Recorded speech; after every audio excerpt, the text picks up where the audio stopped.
Hi friends, welcome back to Shreyans tech in Telugu. ఈరోజు వచ్చేసి మనం బోడకాకరకాయ పులుసు ఎలా చేయాలో తెలుసుకుందాం.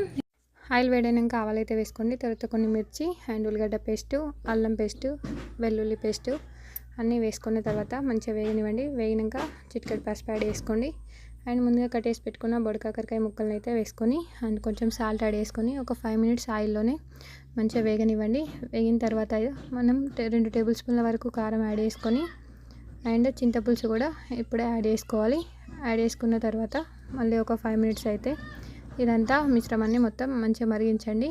చూడండి, చింతపులుసుని 2 గ్లాసుల వాటర్ అయితే పోసుకొని మరిగించండి. మరిగిన తర్వాత ఇందులో మనం కుడక పొడిని గరం మసాలా అయితే యాడ్ చేసుకోవాలి.